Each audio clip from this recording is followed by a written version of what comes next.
আজকে স্টার নিউজের গুম বিষয়ে যে একটা প্রতিবেদন প্রকাশ করছে আমি দেখলাম। আমি অনেককে অনুরোধ করব আপনারা নিজেরাও দেখে নিয়েন। যদিও বা এক শ্রেণী আছে তারা বিশ্বাস করবেন না, তারা বলবেন যে এটা মেকি, এটা কখনোই সম্ভব না।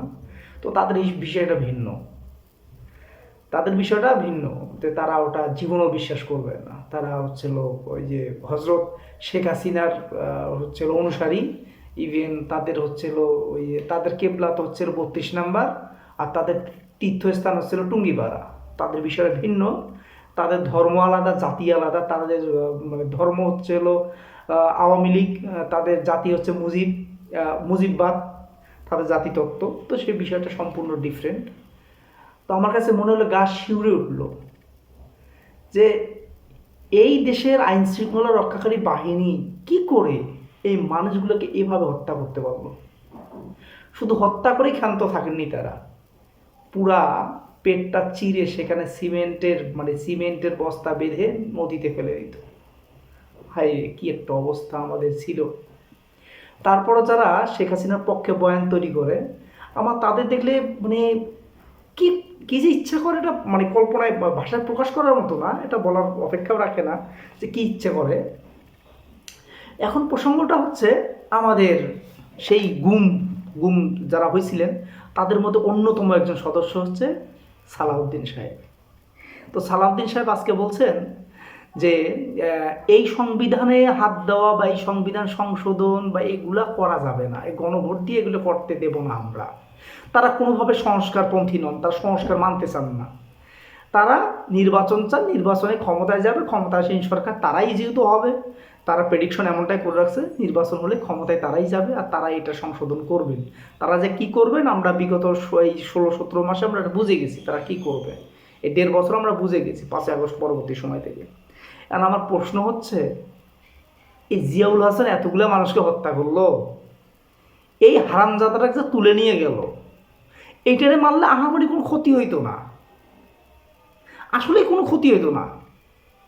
আমাদের বিস্ফোরা আমাদের বিস্ফোরা হচ্ছে সালাউদ্দিন। এই সালাউদ্দিন আগামীতে কি করবে এখনই সেটা আমরা বুঝতে পারতেছি। সে অলরেডি যা শুরু করছে, আগামীতে ক্ষমতা আসার কি করবে এটা কল্পনাকে হার মানাবে। আজকে আমি বলে দিন, আপনারা লিখে নিয়ে রাখতে পারেন। এই সালাউদ্দিনের বিএনপি ক্ষমতায় গিয়ে এই সংস্কার শটাও করবে না। তারা সেম সংবিধান রাখবে, সেম সব কিছুই রাখবে, সব কিছু থেকেই তারা এই দেশের মানুষের ওপর সেম আওয়ামী লীগ যে রেজিমটা চালাইছে সেম একটা রেজিম তারা চালানোর পায়তারা করতেছে। এইটাই করবে তারা, যেহেতু তারা সংস্কার চান না। তারা যদি সংস্কার চাইতো তারা বলতো যে না, এই নোংরা বস্তা ফাঁসা এই রাজনীতি এই সিস্টেমটা আমরা সম্পূর্ণ পরিবর্তন করে দেন, দেশের সাথে দেশের মানুষকে সুযোগ দেন, সব কিছু নিয়ে আমরা করব।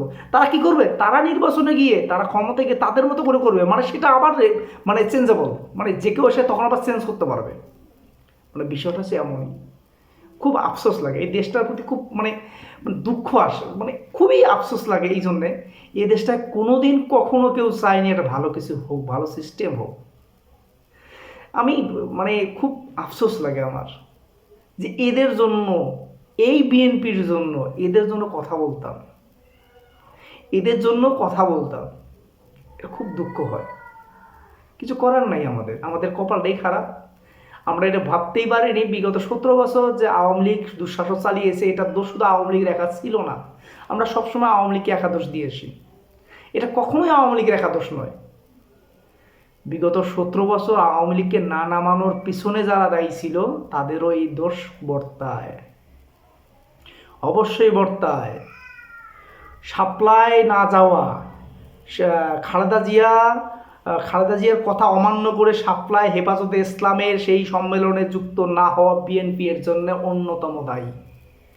যদি হাসিনা 17 বছর রেজিমের দুঃশাসনের জন্য দায়ী হয়ে থাকে, এই 17 বছর রেজিম যার জন্য, যারা তাকে থাকতে সহায়তা করছে, তো তার মধ্যে আমি অন্যতম বলবো এই মির্জা ফখরুল, এই মির্জা আব্বাস, এই রুহুল কবির রিজভী, এদেরকেও বিচারের আওতায় আনা দরকার। এরা কখনোই চায়নি, এরা রক্তক্ষয়ী, মানে এই যে একটা রক্তক্ষয়ী একটা আন্দোলন চলে গেল, এর বিনিময়ে কি হওয়া দরকার, কি প্রয়োজন আমাদের, এরা এটা কখনো চায় না। কারণ এরা চায়নি বিএনপি আওয়ামী লীগ ক্ষমতা থেকে চলে যাক। আওয়ামী লীগ ক্ষমতায় থেকে এদের আহামরি কোনো লস হচ্ছিল না। আমি এখন স্পষ্টভাবে ক্লিয়ার হচ্ছে, দেশের মানুষ আরও বুঝতে পারবেন, সমস্যা নাই, সামনে ইলেকশন হবে, তারা ক্ষমতায় যাবে, আপনারা বুঝতে পারবেন। তবে খুব আফসোস হয় যে পরিবারগুলোর থেকে একজন উপার্জন ব্যক্তি বা পরিবার প্রধান গুম হয়ে গেছেন, তারা জানেন, এই দুঃখটা তারা বুঝবেন। আমার এই কথাগুলো শুনে অনেকে রাগ উঠতে পারে, অনেকে অনেক কিছু ভাবতে পারেন, বলতে পারেন, কিন্তু সেই বিএনপি বুঝবে যে বিএনপি বিগত 17 বছর ঘরে থাকতে পারেনি, সেই বিএনপি আমার দুঃখটা বুঝবে। সেই বিএনপি বুঝবে যে বিএনপি এই আওয়ামী দুঃশাসনের শিকার। সাজেদুল ইসলাম সুমনের পরিবার বুঝবে, কারণ গুমটা সুমন হয়েছে, সালাউদ্দিন তো হয়েছিলেন, সালাউদ্দিন ফেরত আসছেন, সুমন ফেরত আসেন নাই, গুম হয়েছেন ইলিয়াস আলী। ইলিয়াস আলীর পরিবার বুঝবে আওয়ামী দুঃশাসন কি, কাকে বলে, কত প্রকার কি কি। সালাউদ্দিনরা বুঝবেন না, মির্জা ফখরুলরা বুঝবেন না, মির্জা আব্বাসরা বুঝবেন না, কারণ তারা তো রাজনীতি করছে আওয়ামী লীগের সাথে আতাত করে। খুব আফসোস হয়, খুব দুঃখ হয়। আরে মানে মীর জাফর তো আমাদের নিজেদের মাঝেই ছিল। তো আমি এই বর্তমান যে গুম কমিশনের যে ট্রাইব্যুনালের যে যারা প্রসিকিউটর আছে বা যারা তথ্যপত্র সংগ্রহ করতে, তাদের কাছে একটা রিকোয়েস্ট করব, আপনাদের কাছে এই 5ই আগস্টের আগে, মানে যে সময়টা নেট বন্ধ ছিল, ইন্টারনেট শাটডাউন ছিল, ওই সময়টা কল রেকর্ডগুলো আপনারা কালেক্ট করতেছেন এবং করতেছেন। আপনাদের কাছে বিশেষ রিকোয়েস্ট আমার, প্লিজ, আমি নিশ্চিত ওই সময়টাতে আওয়ামী লীগের নেতাকর্মীরা, আওয়ামী লীগের ঊর্ধ্বতন নেতারা, মন্ত্রীরা বিএনপির মানে উচ্চ পর্যায়ের নেতাদের সাথে কমিউনিকেট করছে, তারা কথা বলছে, তারা কি কথা বলছে, কি আলোচনা হয়েছে তাদের মাঝে, আপনারা প্লিজ এটা একটু ফাঁস করেন, দেশের স্বার্থে করেন। এই হারামি, এই জানোয়াররা কোনোদিন মানুষ হবে না, আমরা তাদেরকে মানুষ বানাই ফেলবো। প্লিজ আপনারা শুধু কি সে কল রেকর্ডগুলো প্রকাশ করেন।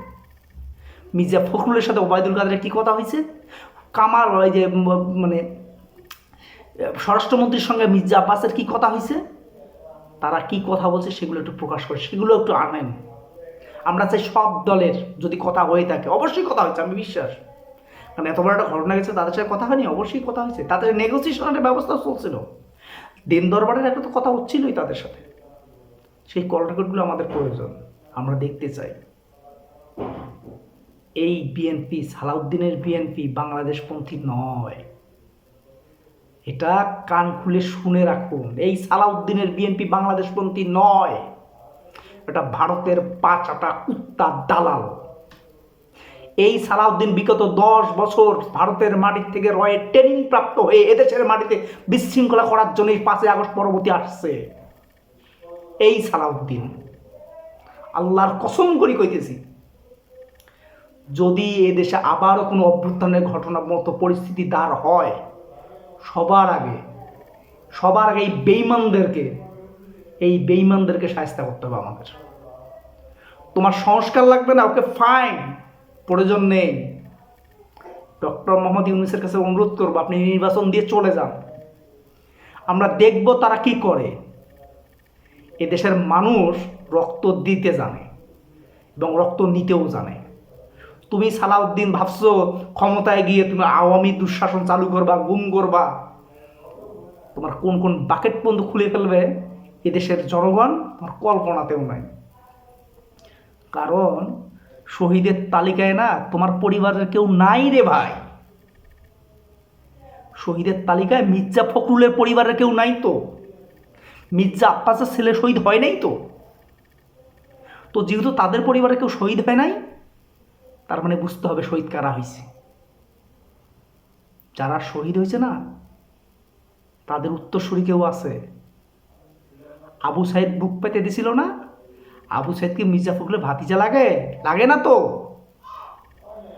হাজারো আবু সাইদ জন্ম নিছে, এক আবু সাইদ মৃত্যুর পর হাজারো লক্ষ কোটি আবু সাইদ জন্ম হয়েছে বাংলার মাটিতে।